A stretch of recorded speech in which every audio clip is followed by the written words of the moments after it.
बिस्मिल्लाहिर्रहमानिर्रहीम। प्यारे बच्चों, अस्सलाम वालेकुम। आज का जो हमारा मौजू है वो है शायर मिर्ज़ा असदुल्ला खान गालिब की गज़ल नंबर 1। इब्न मरियम हुआ करे कोई, मेरे दुख की दवा करे कोई। गालिब का ये शेर तलमिया की बेहतरीन मिसाल है। गालिब इस शेर में हज़रत ईसा की तरफ इशारा करते हैं, जिनको मसीहा के नाम से जाना जाता है और जो बीमारों को शफा बख्शने और मुर्दों को जिंदा करने पर कुदरत रखता था। गालिब कहता है कि काश कोई मुझे ऐसा मिल जाता जो मेरे दर्द का इलाज करता। काश मेरा महबूब मेरा मसीहा बन के आ जाता और मेरे बेचैन दिल को इत्मीनान नसीब होता। शरअ व आईन पर मदार सही, ऐसे कातिल का क्या करे कोई। गालिब इस शेर में कहता है कि दुनिया का हर मुल्क शरीयत और कानून पर मुनहसर है।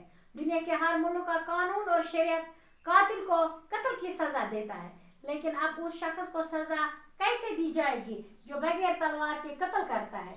यानी शायर के कहने का मकसद है कि मेरे महबूब ने मुझे तलवार के बगैर ही अपने हुस्न की अदाओं से मार गिराया है, मुझे अपने हुस्न की अदाओं से कत्ल किया है, तो उस शख्स को यानी कि मेरे महबूब को क्या सजा दी जाए।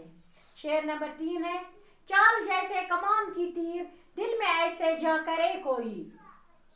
गालिब इस शेर में लिखता है कि मेरे महबूब की अदाएं बहुत दिल फरेब है और उसकी चाल इस कदर मस्तानी है कि तेज तीर की तरह दिल में उतर जाती है। अब ऐसे महबूब के दिल में अपने लिए जगह पैदा करना कोई आसान काम नहीं है।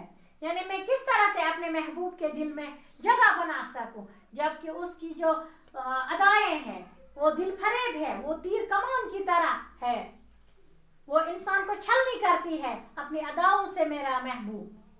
शेर नंबर 4, बात पर वहां जबान कटती है, वो कहीं और सुना करे कोई। गालिब कहता है कि मेरे महबूब के सामने बात करने की इजाजत नहीं है। अगर कोई ऐसी गुस्ताखी करे तो उसकी जबान काट दी जाती है। लिहाजा उनकी महफिल में जाने की शर्त यह है कि जो कुछ भी मेरा महबूब कहे हमें खामोशी से सुनना होगा, क्योंकि अगर मैं अपने महबूब के सामने बात कर सकूं तो वो वहां पे जबान कटती है।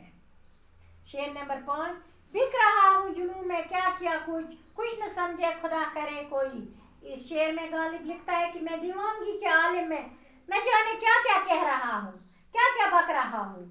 अब खुदा करे कि मेरी बातों को कोई समझ न पाए, क्योंकि एक तो मेरे इश्क का राज फाश हो जाएगा और दूसरा इससे मेरे महबूब की बदनामी होगी और मेरे महबूब की बदनामी मुझे गवारा नहीं। न सुनो बुरा कहे कोई, न कहो घर बुरा करे कोई। गालिब ने इस शेर में नसीहत आमेज लहजे में इंसान से सब्र और ज़बत से काम लेने की तलकीन की है। शायर कहता है अगर कोई शख्स तुम्हें बुरा भला कहता है तो उसकी तरफ तवज्जो मत दो, या अगर कोई शख्स तुम्हारे साथ बुरा सलूक करे तो उससे कुछ मत कहो। ऐसा करने से वो खुद ब खुद शर्मिंदा हो जाएगा। रोक लो अगर गलत चले कोई, बख्श दो अगर गलत खता करे कोई। इस शेर में गालिब लिखता है कि अगर कोई शख्स गलत राह इख्तियार करता है तो इससे इस फेल से बाज रखो, यानी इस काम से उससे बाज रखो। अगर कोई कसूर करता है तो उसे माफ कर दो। यहाँ शायर इंसान दोस्ती के जज्बे को बढ़ावा देता है। कौन है जो नहीं हाजतमंद, किस किस की हाजत रवा करे कोई। इस शेर में शायर लिखता है कि दुनिया का हर इंसान किसी न किसी चीज को किसी न किसी तरह से मोहताज है। यानी वो कोई भी इंसान नहीं होगा इस दुनिया में जो कि मोहताज न होगा।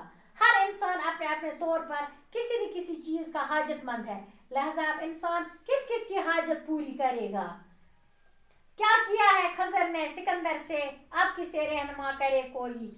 इस शेर में सनत तलमिया का इस्तेमाल किया गया है। यहाँ शायर कहता है कि हजरत खजर ने सिकंदर को अपने साथ आब हयात के चश्मे तक लिया, मगर सिकंदर आब हयात पिए बगैर ही वहां से वापस आया, क्योंकि जिन लोगों ने वो पानी पिया था सिकंदर ने देखा कि वो लोग तवील उम्र के सबब इस कदर ज़ईफ हो चुके हैं कि हरकत भी नहीं कर पाते। لہذا شاعر کہتا ہے کہ اگر کوئی چیز انسان کے مقدر میں نہیں ہوگی تو کسی کی رہنمائی فائدہ مند ثابت نہیں ہو سکتی. جیسے سکندر کو خضر کی رہنمائی سے کچھ حاصل نہ ہوا کیونکہ آب حیات اس کے نصیب میں ہی نہیں تھا.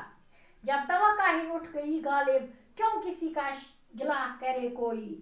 غزل کا یہ مقطع اپنی حقیقت نگاری کی بنیاد پر اردو ادب کا ضرب المثل شعر ہے، کیونکہ گلہ اسی صورت میں کسی سے کیا جاتا ہے جب کسی انسان سے کوئی امید وابستہ ہو یا جب کسی سے کوئی توقع کی جاتی ہے. غالب اس شعر میں کہتا ہے کہ جب مجھے کسی سے کوئی امید ہی نہیں، جب میں کسی سے کوئی امید ہی نہیں رکھتا تو مجھے کسی شخص میں اپناپن محسوس ہی نہیں ہوتا، تو میں کیوں کسی شخص سے گلہ کروں، کیوں میں کسی شخص سے یہ کروں شکوہ کروں، کیونکہ جب میرا کوئی اپنا نہیں ہے یہاں پہ. شکریہ بچوں. تو کل ہم اس کی مرزا غالب کی غزل نمبر 2 پڑھیں گے. خدا حافظ.